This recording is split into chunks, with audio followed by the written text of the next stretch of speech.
Marker. And action. This is Behind the Bells, the show that takes you behind the magic of your favorite Christmas movies and shows. Within the background of every Santa Claus, reindeer, and stocking is a story. Where did it come from? Our Christmas movie expert will unravel all of that and give you the full story. Sit back and enjoy another episode with Robert Nicholas.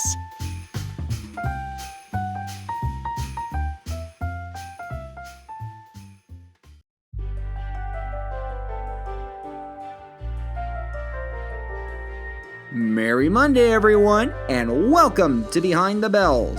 I'm your host, Robert Nicholas, and I'll be taking you on another one-horse open sleigh ride into the world of Christmas movies.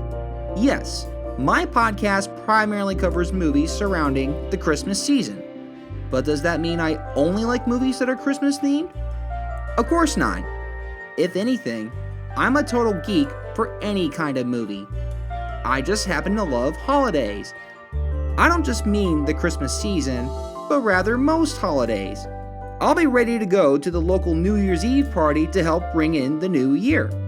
I'll deck myself all out in green and play as much Celtic rock as possible every St. Patrick's Day.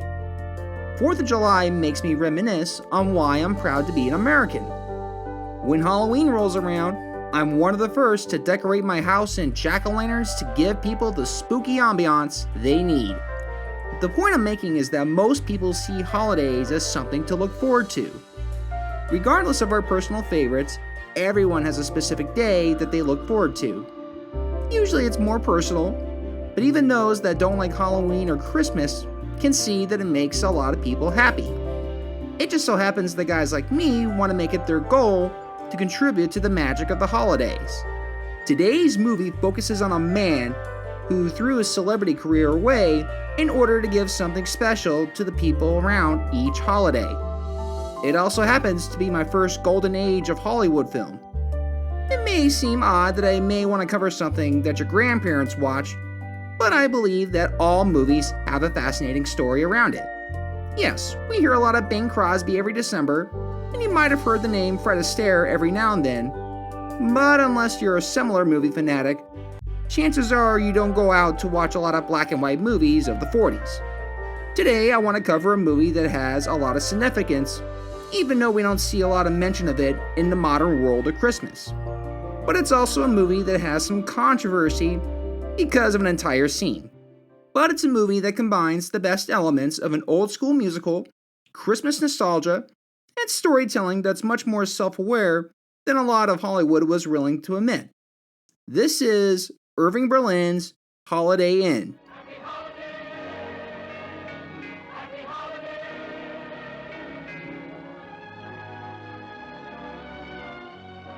So keep your hands and arms inside the vehicle at all times. Let's go for a ride.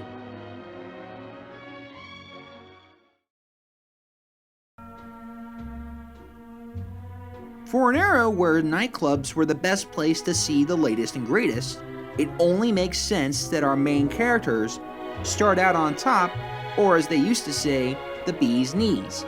The top headliner is a duo act, one a singer named Jim, played by Bing Crosby, and the other a dancer, Ted, played by Fred Astaire.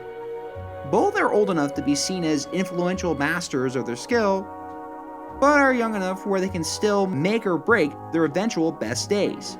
On one end, Jim has grown weary of the celebrity and nightlife scene, day after day of consistent performing, and wants an easier way of life. Ted, however, loves being the center of attention, loves showing off, and is prideful of his ability to find star power in the most unexpected places. It's Christmas Eve, and Jim is performing his final show before he and his stage partner Lila both leave for a new farming life. The problem is that Lila has been secretly seeing Ted and has also decided to stay in New York to perform. On top of that, his manager continues to try and talk Jim out of his retirement with bigger and better offers, but doesn't understand that money isn't a factor. Jim points out to Ted that because they're in show business, they always work harder than most people to play the same songs over and over again, and holidays take on a different meaning. Rather than a day off, it's double performances.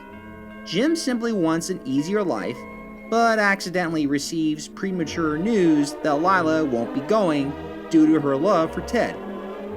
Without missing a beat, he wishes the two luck and walks out to his new easy life. In a beautiful symphony of irony to the song Lazy, Jim gets a dose of bad medicine when he sees that farming is a lot harder than he imagined. A year of waking up early, tending to the animals, caring for his crops, and consistent maintenance on his home forces him into a mental breakdown and some time in a sanitarium. He returns to New York the next Christmas Eve to see that Ted and Lila are still happily performing in nightclubs. Jim announces that he's converting his farm into an inn that'll only be open on holidays, leaving the rest of the year to kick back.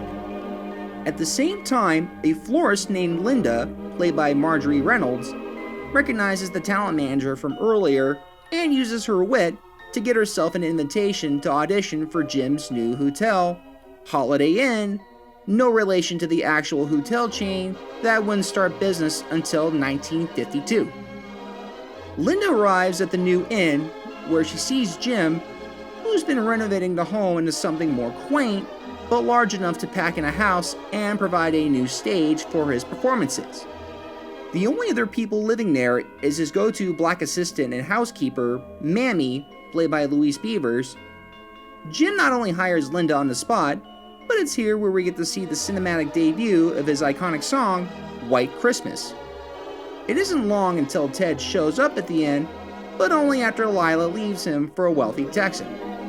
Of course he spots Linda, but the last thing Jim wants is to lose another woman to Ted. As the movie presses on with other holidays, we see more tension between the friends as they each try to step in, telling themselves and each other on what's best for Linda. Jim thinks Linda would be better performing at his inn, being able to have fun performing without being corrupted by show business. Ted, however, sees talent in her dancing and feels that she has the potential to go far, thinking Jim is keeping her down. That's not to say Linda herself doesn't get a say. Both men's selfishness ends up into leading a blow-up later on the 4th of July. Holiday Inn comes around full circle as the final scenes take place again on Christmas, as Jim has closed the inn, feeling dejected by Linda as she took up the offer to go to Hollywood with Ted. Jim ends up encouraged by Mammy to go after her as she's performing in a film that has recreated the inn. No doubt the same set that has been the set for the movie we've been watching this whole time. In a new context, White Christmas is being sung as a ballad for the innocence and charm that she left behind. It's only when Bing joins her in a duet when it's clear that she made a mistake and ultimately decides to return to the inn. By the end, Jim and Linda are happy and Ted has gotten back together with Lila as the two perform with an uncertain future ahead. Holiday Inn remains significant for a couple of reasons. I'll start by admitting that when I bring up Bing Crosby and even Irving Berlin, most people will usually jump to White Christmas. Not the song, but the 1954 movie. That itself has a lot of nostalgic memories, as it was my grandpa's favorite Christmas movie, and is overall good, but when compared to Holiday Inn, I think that the latter is an overall better film. Both movies have wonderful songs, but Holiday Inn's soundtrack not only has a lot of catchy tunes, but the songs serve the story a lot better, rather than being a song just for the intent to stop and perform. I'll Capture Your Heart manages to quickly establish the competitive nature between Bing and Fred, as both their characters desire women. Happy Holiday for the New Year's sequence is the equivalent to a grand opening and showcases the talent of Marjorie Reynolds, even though her singing is all dubbed by Martha Mears. Be Careful It's My Heart for Valentine's Day showcases Bing's plea for his girl not to hurt him, even though Fred slips in to dance with Marjorie in secret. Even Let's Say It with Fireworks for the 4th of July reveals how much Fred loves being a showman, and also happens to be my favorite sequence. What Irving Berlin struck gold in were the double meaning of each of his songs. Yes, They went with each holiday in question, but it was also about the frustrations of being a celebrity and consistently having to work in order to stay on top, and whether being famous even matters when you found something you love doing. It's a self-aware movie that is both a good example of the golden age of the Hollywood musical and ahead of its time in its criticism of show business and its own sleazy nature. It's also a controversial movie as an entire musical sequence, one which is celebrating Abraham Lincoln's birthday, is done entirely in blackface. I'll go into more detail about that one later, but let's say that the part may be a big reason why the whole movie isn't brought up too often. Most recently in 2018, former British Prime Minister Theresa May attracted social media outrage for naming Holiday Inn as her favorite Christmas movie, all because of that one sequence. It seems unfair to dismiss an entire movie for a dated part, though given the current social climate, it's going to spark a lot of emotions no matter what. So, when did I first see Holiday Inn?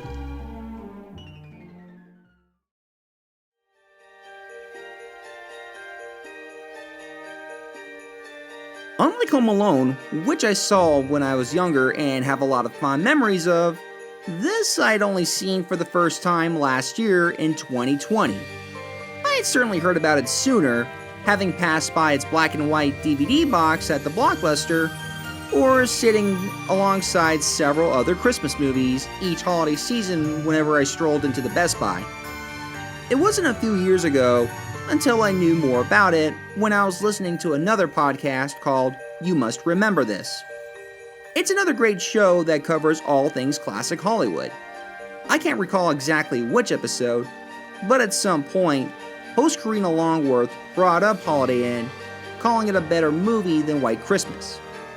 And then on another podcast, Tis the Podcast, an episode last year had hinted by all three hosts, Anthony, Julie, and Tom, had all mentioned that they were going to cover Holiday Inn.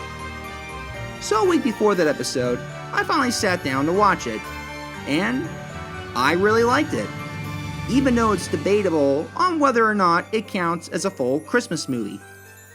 For a movie that was pretty old, I was surprised by how self-aware it was, given that during this time period, most movie studios would have not wanted such an image painted to shatter the illusion of the celebrity life. Not that it totally broke down the cruelty of the industry like something in Sunset Boulevard would do in a couple of years, but it's a movie where composer Irving Berlin clearly wanted to say a lot more about his work. When I wanted to cover Holiday Inn, I had to research where a lot of these people involved were within their careers and personal lives. As it was for Berlin, he was about to go from being a crowd-pleasing songwriter to America's voice during World War II. But before the start of this movie's production, he would end up composing White Christmas from a point where he was seeing himself, how his roots were shaping him, and what the holidays meant for him. So, how did the song White Christmas came to be? How did he get the idea for a musical about holidays? What did Bing Crosby think of the song and working with Fred Astaire?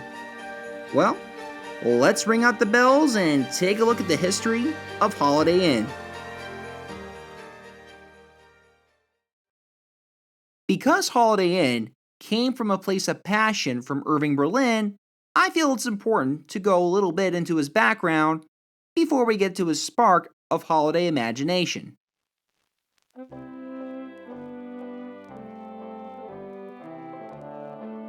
Irving Berlin was born on May 11, 1888, as Israel Berlin, in Siberia of the Russian Empire. He was the youngest of 8 children. He had little memory of living there, but the musical gene ran through his family as his father Moses was a cantor, or a musician in a synagogue. His sole memory was seeing his village burned by soldiers. This was a devastating period in which Jews were openly discriminated against and would lead the family to immigrate to America for a better life. They arrived in 1893, where they settled in New York. Not only would the father fail to find similar work within the city, but would end up dying a few years later leaving Berlin on his own with his mom and siblings. Irving, nicknamed Izzy, would end up dropping out of school and took work as a newsboy, where each cent he earned went towards supporting his family. His personal account of poverty never seemed out of the ordinary, as this was his only lifestyle he was accustomed to, going years without seeing a wealthy person. To him, money was not valuable, it was music. He ended up hearing many songs coming from the saloons and would sing them while selling his newspapers, earning him his fair share of extra coins tossed into his hat.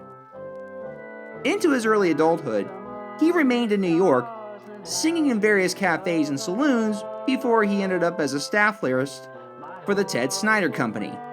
This company was one of the biggest music publishers at the time, which gave him his first big shot. In 1911, he released his first hit, Alexander's Ragtime Band. Oh my honey, better hurry and let me and ain't you going to the leader man, ragged meter man?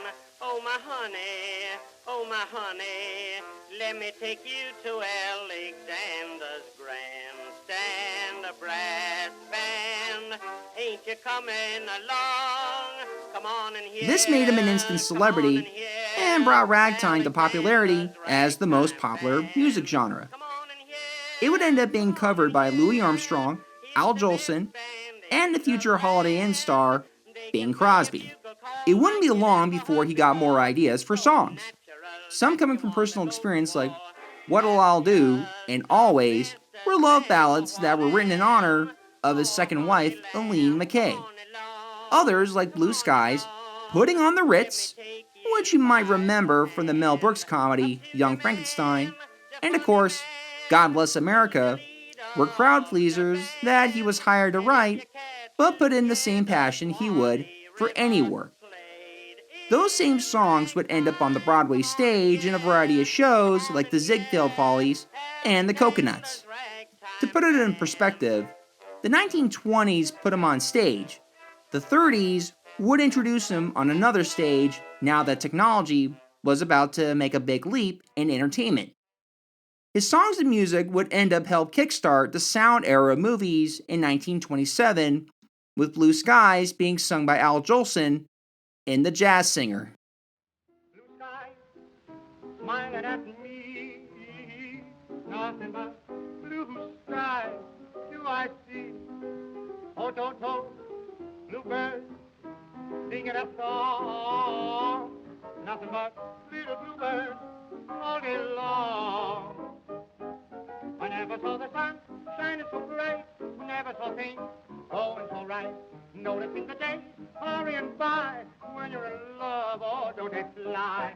Blue days, all of them gone. We're going to take a short break, but we'll be back shortly. From now on. And now back to the show with our Christmas movie expert, Robert Nicholas.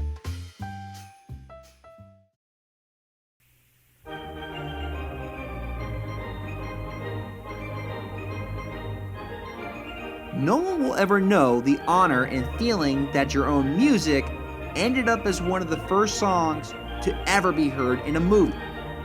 As luck would also have it for Irving, most early talkies consisted of either musicals or banter-heavy comedy, in which both would work to his advantage.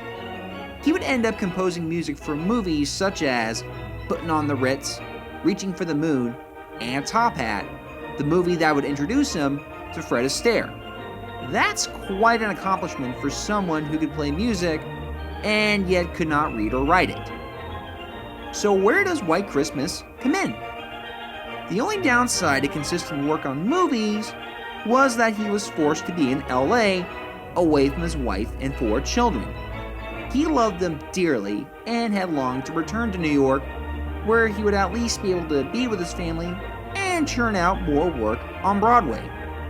But alas, the few times he was able to return home were for the holidays. In fact, whenever he was home, he would treat any holiday even days like Labor Day, Halloween, and yes, especially Christmas, would be major deals in the household and would end up as his fondest memories. I should point out that despite coming from a Jewish background, he loved Christmas. This wasn't out of shame of his own religion, as he was openly agnostic, but rather he saw Christmas as a very American tradition, something that everyone participated in. In a way, he saw the holiday as something he earned after spending his youth poor and making something of himself without a government in place to tell him what he couldn't do.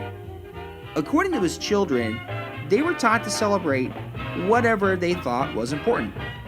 To quote his daughter Mary, "Christmas was the single most beautiful and exciting day of the year, with a family dinner at a gleaming candlelit Christmas table, enormous stockings, and so many packages, so many toys." End quote. It was 1938 in which Irving completed production on a movie adaptation of his song, Alexander's Ragtime Band. It was here where his movie musicals would end up as a mix of his old songs and new compositions, and ended up his standard with future films, including Blue Skies, Easter Parade, and of course, Holiday Inn. It was also here where he made his return to New York, having turned 50 and facing an uncertain future. He had first drafted notes for a stage musical about a place that's only open for holidays, and even ended with a song called White Christmas. I have no idea how close it would be to Holiday Inn, or even if the song would end up like the eventual White Christmas, but because it was just speculation notes, I couldn't find any evidence to prove otherwise. It wouldn't go anywhere, but he would get his wish to stay in New York with a new musical, Louisiana Purchase. In 1939, Irving and his family had taken a trip to the Catskills Mountains for a Christmas where he got his day he wanted. His wife, his kids, a Christmas tree, a warm fire, and snowfall against the woodland mountains. This is the kind of setup that Bing Crosby would be singing about in Holiday Inn. Such a gentle day in December that no money in the world could offer. This isn't too far off from what Irving was experiencing. When he returned to New York City, he spent his nights working on what his wife thought were more songs for Louisiana Purchase. This would be, in fact, where the song White Christmas was allegedly being created.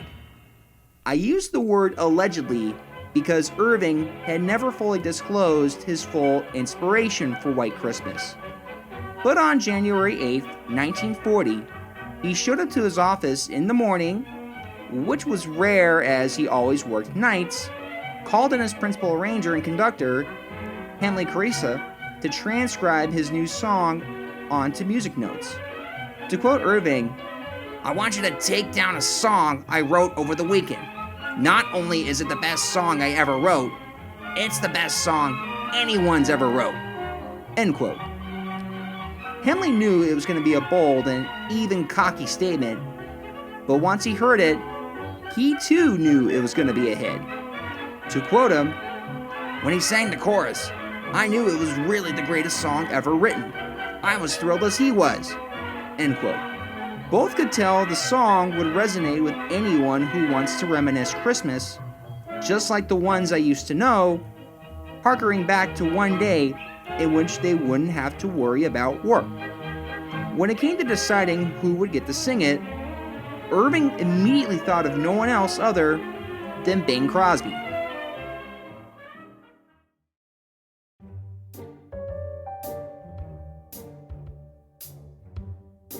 To put it into quick perspective, in the 1930s, Bing was hard at work becoming one of the first multimedia stars, having made quite an impact on a variety of radio shows and movies, even going as far as being the host of a weekly series, Kraft Music Hall.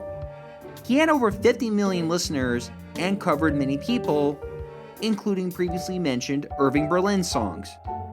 In 1935, he released his first records of Christmas of his rendition of Silent Night. Silent night, holy night, and all is calm, and all is bright, round yon virgin, mother and child, holy infants, so tender and mild, sleep in heavenly peace,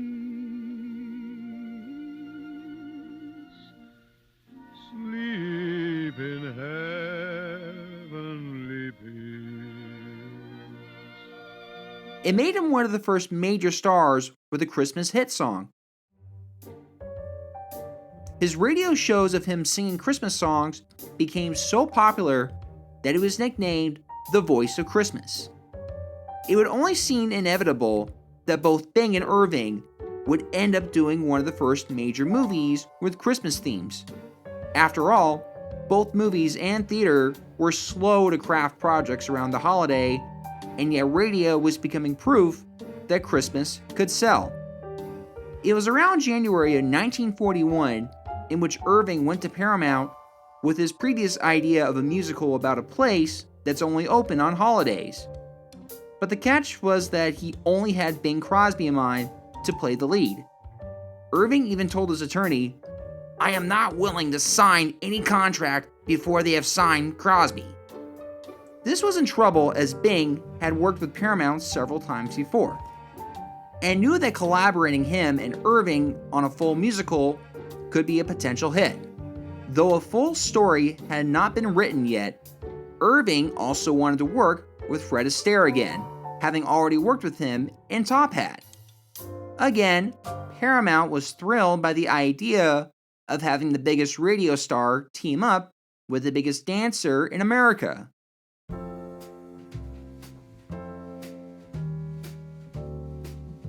If that wasn't enough of a stones fall into place scenario, then perhaps this historical information should convince you. Fred Astaire had gotten several hit movies thanks to his team-up with Ginger Rogers. He had also declined to renew his deal at RKO and took the risky move at the time to freelance against the studio system. Fred agreed, but Irving also wanted to showcase some new actresses. This didn't concern the studio executives as they felt confident with the star power set up. A deal was made with a set release in 1942. Irving wasted no time and started work on the new songs while having his meetings set with the studio to set the story, characters, and more importantly, which holidays would appear and get a song.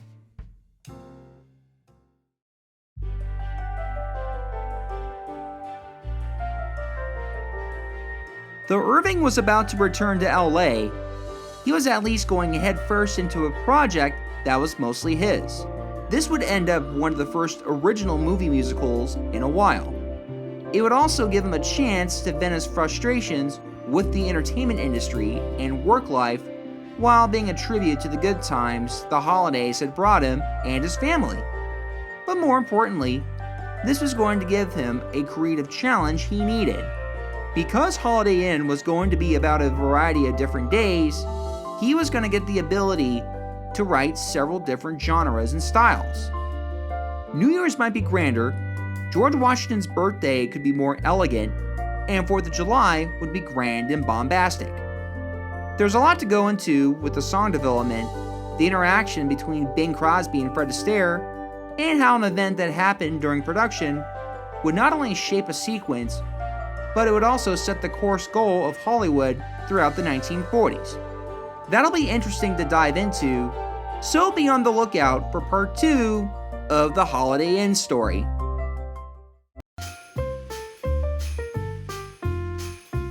Thank you for joining us on this sleigh ride into the magical world of Christmas movies. Check us out for weekly rides into your favorite Christmas classics and their histories.